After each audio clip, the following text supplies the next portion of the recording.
Orchestra గారు అయితే నాకు నా చిన్నప్పటి నుంచి కూడా వారి కష్టము అసలు బట్టిగా పోదు. కానీ ఈ రోజు కూడా బీసీ సంఘాలలో కానీ బీసీ కులాల్లో 136 కులాల్లో కూడా ఒక రాజకీయ చైతన్యం వచ్చింది.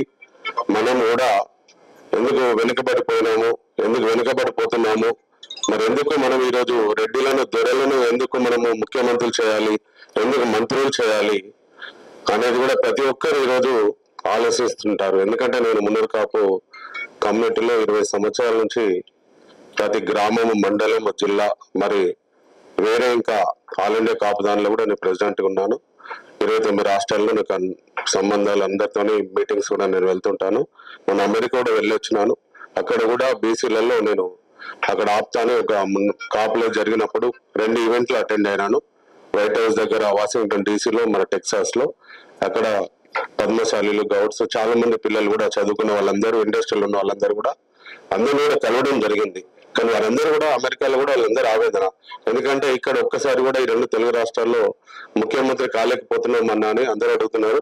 కానీ ఆర్కెస్ట్రా గారు మరి అప్పుడు తెలుగుదేశం పార్టీలో ఒక ఎమ్మెల్యేగా వారు మరి అసెంబ్లీలో వెళ్ళినారు.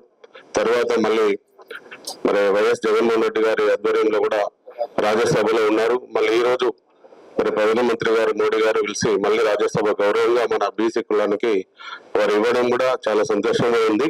మరి ముఖ్యంగా కృష్ణ గారు ఎవరికి ఎక్కడ రాష్ట్రంలో పిల్లలకు కానీ ఎవరికి ఏదైనా కూడా ఎవరు గుర్తొస్తారంటే బీసీలకు న్యాయం కావాలంటే ఆర్కెస్ట్రా గారే. ఈరోజు నేనైనా ఎవరమైనా మనము ప్రతి ఒక్క కులం కూడా మాట్లాడేది. తర్వాత అన్ని సంఘాలు వస్తున్నాయి, అందరూ కూడా గౌరవిస్తాము. ఎవరు కూడా ఏ పేర్లతో పిలువబడుతున్న సంఘాలైనా కూడా మనము ఆర్కెస్ట్రా తర్వాత అనేది కూడా నేను తెలియజేస్తాను. ప్రతి మీటింగ్ లో కూడా నేను తెలియడం జరిగింది. నేను మొన్ననే మా వేములవాడలో కూడా మేము కూడా అప్పుడు గంగుల కమలాకర్ గారికి మున్నూరు కాపు సంఘం అధ్యక్షుడిగా ఉన్నప్పుడు బీసీ సంఘాలు ఎవరు కూడా ముందుకు రానప్పుడు అప్పుడు ఒక బీసీ సాధికార సంఘం అని బట్టి ఒక 60 సంఘాల అధ్యక్షులతో ఆ రోజు మిలియన్ మార్చ్ రోజున 2000 మందిలో ఆ రోజు సన్మానం చేయడం జరిగింది. ఇప్పుడు ఆ సంఘం కూడా మేము అక్కడ గ్రామ స్థాయిలో కూడా ఒక ఉత్తర తెలంగాణ జిల్లాలో వేములవాడలో కూడా ఒక బీసీ కార్యాలయము, అంటే అన్నిటి కూడా భాష ఆర్కెస్ట్రానే. కానీ ఈ రోజు చైతన్యం చేయడానికి కోసం కూడా నా ప్రయత్నం కూడా నేను చేస్తున్నాను. గ్రామ స్థాయిలో కూడా బాగా జరుగుతుంది. మరి ముఖ్యంగా ఏంటంటే ఈ రోజు ఈ ఎజెండాలో మొన్న నేను 3 జిల్లాల్లో ప్రెస్ మీట్లలో అటెండ్ అయినాను. ఎందుకంటే అప్పుడు 2014లో మాది మరి గూగుల్ దానిలో చర్చ చేస్తే 18% ఇచ్చిండు. మున్నూరు కాపులు 28 లక్షలని ఇచ్చినాడు. మరి ఈ రోజు చూస్తే 13,60,000 ఇచ్చాడు. ఇప్పుడు బీసీ సంఖ్యలో 46 చూస్తే 8% పడిపోయినాము. టోటల్ జనాభాలో 3% ఇచ్చాడు. అంటే ఈరోజు నిన్న మొన్న నేను 3 జిల్లాల్లో ప్రెస్ మీట్ లో నేను ఒక్కరోజు పాల్గొన్నాను. బీసీలకు జరుగుతున్న అన్యాయము, మరి మున్నూరు కాపులను ఎక్కడ తొక్కేస్తున్నారు ఈరోజు రాజ్యాధికారంలో అనే దాని మీద నేను ఉమ్మడి వరంగల్ జిల్లా, ఉమ్మడి కరీంనగర్, ఉమ్మడి మెదక్ జిల్లా, సిద్దిపేటలో కూడా నేను వెళ్ళి రావడం జరిగింది. ఒక పెద్ద చర్చ జరుగుతుంది. దానికి ఆర్కెస్ట్రా గారు మరి ఈరోజు పార్లమెంటు రాజ్యసభ సభ్యుడిగా ఉన్నారు. మరి ఈ రోజు అయితే మనందరం కూడా కోరేది, అందరం చాలా విషయాలు ఎవరికి వాళ్ళు చెప్తున్నాము. ఒకటి ఏంటంటే చట్టబద్ధత రావాలి. ఇంత ముందుకు సార్ చెప్పినట్టు 42% కూడా అది అంటున్నారు. మరి పోయినసారి 56% అప్పుడు చూపించినారు. మరి ఎందుకు తగ్గిపోయింది? 21 లక్షల మంది 2014 ఉన్న వాళ్ళు బీసీలు ఇంకా పెరుగుతారు కానీ ఇంకా తగ్గిపోతారు అనేది ఒకటి. అంటే ఒక మా కమ్యూనిటీలోనే ఒక 15 లక్షలు తక్కువ చూపించినారు. అది ఏందో అర్థం కాలే. అంటే బీసీలలో సుమారు ఈ రోజు 1 కోటి మందిని కథం పట్టించేస్తున్నారు. అన్ని కులాల్లో 1 crore నిజంగా చెప్తున్నా. కమిటీలో ఎవరి కులంలో వాళ్ళు సర్వే చేసి అన్నగారికి రిపోర్ట్ ఇద్దాం. దాని పార్లమెంట్ లో కానీ అసెంబ్లీలో కూడా మనం ఇట్లా బలం వేసినట్టయితే ఇంకా 1 కోటి మంది మన బీసీలు తెలంగాణలో పెరుగుతారు. అంటే అందరము మాట్లాడుతున్నాం కానీ ఎవరి కులంలో వాళ్ళు మీ అందరి కమిటీలు ఉంటాయి. ఆ కమిటీల ద్వారా ఆ ఊర్లో ఉన్న సంఘాల ద్వారా మీరు కనీసం తీయండి. 90% 80% అని వస్తుంది. అంటే వట్టిగా మనం లెక్కలు చెప్తుంటే మాట్లాడుతుంటే వీళ్ళు లీడర్లు మాట్లాడుతుంటారు అని చెప్పేసి అనేది వాళ్ళు మనం చీమ గుట్టినట్టు కూడా లేదు. ఇంత మనం మాట్లాడినా కూడా వాళ్ళు స్పందించినారా? నిజంగా చెప్తున్నాను. ఒకరోజు సర్వేలోనేమో 56% 39 పాయింట్ వచ్చింది. ఎంతమంది వచ్చిందో దానినే మనం తగ్గిపోయిందనే మనం అప్లోడ్ చేస్తాము. మళ్ళీ ఇప్పుడు చూస్తే 46% తెచ్చి మరి మైనార్టీ వాళ్ళని తీసుకొచ్చి 57% లోకాన్ని చూపించేసి మరి ఈ రోజు ఎంత అవమానమో, ఎంత తొక్కేస్తున్నారు. నిజంగా బీసీ కమిషన్ మరి ఈ రోజు ఉన్నప్పుడు నువ్వు బీసీలలో మరి పొన్నం ప్రభాకర్ గౌడ్ గారు మంత్రి లేరా, మరి మన కొండ సురేఖ గారు లేరా, ఇంకా వాళ్ళ పార్టీలో ఉన్న మా ఎమ్మెల్యే ఆది శ్రీనివాస్ గారు లేరా, వి హనుమంతరావు గారు లేరా, వీళ్ళందరూ ఉన్నారు కదా. వాళ్ళను కంటైన్ ఉంటే మీరు రెడ్డిలు కమిటేసుకొని ఒక 3 రోజుల ముందు మీరు డైరెక్ట్ గా లీక్ ఇచ్చేసి ఆ తర్వాత ఏమైతే సీఎం గారు జస్ట్ ఇట్లా తప్పించుకున్నాడు, అరే వాళ్ళు చేశారు అన్నట్టే మాట్లాడుతున్నారు ఈ రోజు అయితే. ముందుగానే దాన్ని మళ్ళీ అసెంబ్లీలో తీసుకొచ్చేసి దాన్ని భూతద్దంలో పెట్టినట్టు మేము కరెక్ట్ న్యాయం చేస్తాము, ఇదంతా ఉంది ఎవరు చేయలేని పని చేస్తాము, రాహుల్ గాంధీ గారు ఇచ్చిన మాట ప్రకారం అని చెప్పి మనందరినీ చూస్తుంటే అసెంబ్లీలో సీఎం గారు మాట్లాడింది చూస్తుంటే అరే నిజంగా ఇంత బాగా చేస్తున్నాను అందరూ అనుకుంటట్టు మాట్లాడాడు. అసలు జరుగుతున్న అన్యాయం ఏంది, మనకు ఎక్కడున్నాం ఈ రోజు. నిజంగా ఒకటి ఇప్పుడు ఆర్కెస్ట్రా గారికి నేను చెప్పేది ఏంటంటే, అన్న మీకు ఎంత అనుభవం ఉందో మేమంతా మేము వెంబడున్నాము, ఎవరి సంఘంలో ఉన్నా ఒకటే మనకు కావాల్సింది ఈ రోజు స్థానిక ఎన్నికల్లో ఏ కులంలో ఎంతమంది ఉంటే వాళ్ళకు ఈ రిజర్వేషన్ కల్పించదు ఒకటి.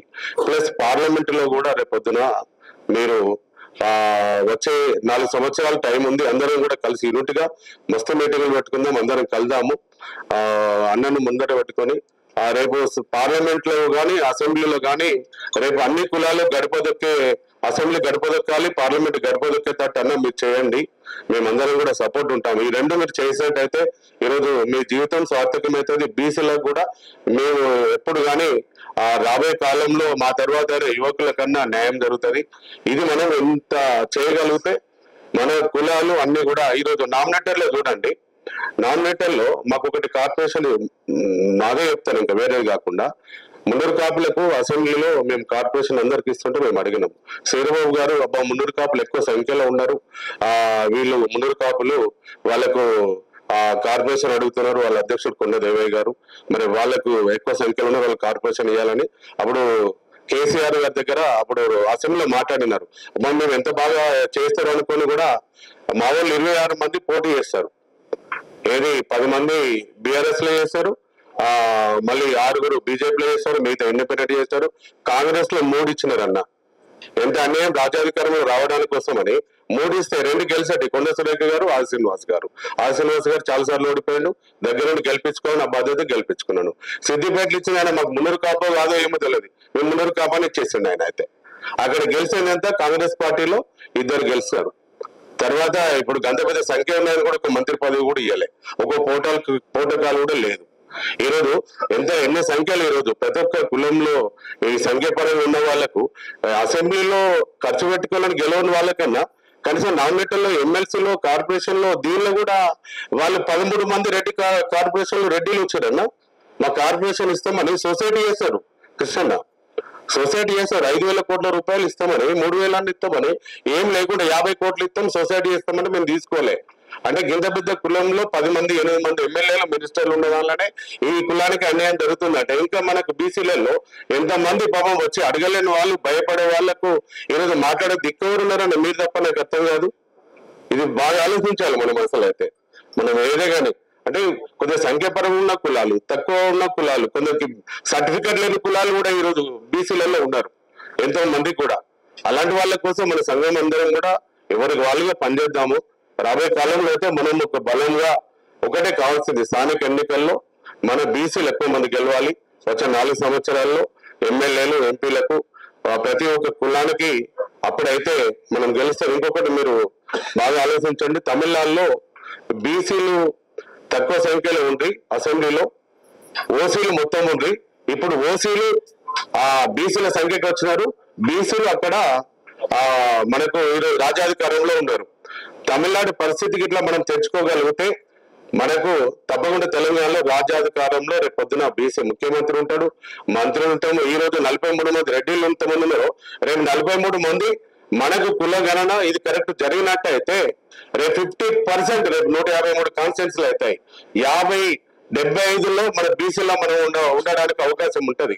దానికోసం ప్రయత్నం చేయండి. అప్పుడు మనం నిజంగా అసెంబ్లీలో ఉన్న ఎమ్మెల్సీ ఉన్నా, రాజ్యసభ ఉన్నా, రేపు ఏదో కూడా ఇంకొకటి చెప్తున్నా, మీరు ఈ రోజు ఎంతో మంది కూడా ఈరోజు అమెరికాలో ట్రంప్ దెబ్బకు విలువలు ఆడిపోతారు మన పిల్లలైతే. మీరు మోడీ గారి దృష్టి కూడా తీసుకెళ్ళండి. ఎందుకంటే ఒక్కొక్కటి 40 లక్షలు లోన్ తీసుకొని ఇల్లు కూదబెట్టుకొని అన్ని పోయి పిల్లలందరూ ఇప్పుడు వెళ్ళిపోవాల పరిస్థితి అనేది కూడా చాలా కుటుంబాల్లో మన వాళ్ళ ఇబ్బంది పడుతున్నా.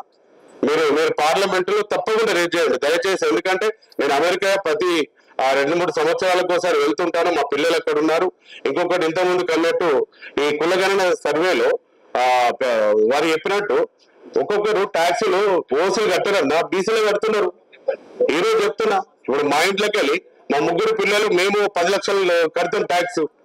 ఈ రోజు ఈ ఓసీలు ఎవడు కడుతున్నారు? అంత తప్పించుకుంటారు అందరైతే. ఇన్కమ్ ట్యాక్స్ నీకు అవిటి, నీ ఆస్తులు ఏంది, నీ భూములు ఏంది, నీ బ్యాంక్ అకౌంట్ ఏంది అనేది వాళ్ళు పెట్టినప్పుడే మనము ఆ కులగలని ఖండించినట్టయితే నిజంగా చెప్తే ఎక్కువ వచ్చేది. చాలా మంది కూడా ఇప్పుడు హైదరాబాద్ లో నాకు ఒక ఇల్లు ఉంటది, వెన్నాడలో ఉంటది. అసలు ఇంటి దగ్గర సర్వే కోసం మా ఇంటికి రాలేదు. నేను ఇట్లా ఒక 100 మందిని అడిగితే 100 కుటుంబాల్లో కూడా ముందు కాబట్టి సర్వేకి రాలేదని చెప్పినారు. మరి ఎక్కడ సర్వే వచ్చినది, ఎక్కడ కులగణన నిజంగా న్యాయం జరిగింది? ఈ రోజు అయితే ప్రతి ఒక్కరు కూడా మీ కులాల్లో కూడా మీరు అందరూ అడగండి, బీసీలలో ఎంతమంది మీ దగ్గర బంధువుల ఇంటికి వచ్చి సర్వే చేస్తారు, ఎంతమంది ఏం చెప్తున్నారు అనేది కూడా. ఇది ఎందుకు తగ్గిపోయింది? 1 కోటి మంది తగ్గిపోయిందంటే సర్వే నామికే వస్తే చేసేసారు. 50 రోజులు చేస్తాం. కేసీఆర్ గారు 1 రోజు చేసి నయాన్ అంటారు. ఈ రోజు మన పరిస్థితి ఎక్కడికి దారి ఇస్తుంది చెప్పండి. కానీ ఏదైనా కానీ అన్న మనం ప్రతి ఒక్కటి కూడా అందరం కలిసి రేపు రాబోయేది ఆకలి అవుతుంది, అన్నమోడు పెడతాడు, అదే మనం చూసుకొని మనం ముందుకెళ్లాల్సిందిగా కోర్టు నాకు అవకాశం ఇచ్చిన మరి సత్యమన్నకు, మరి కృష్ణన్న, మరి ఆరోగ్య గారికి, పెద్దవారు అందరూ కూడా హృదయపూర్వక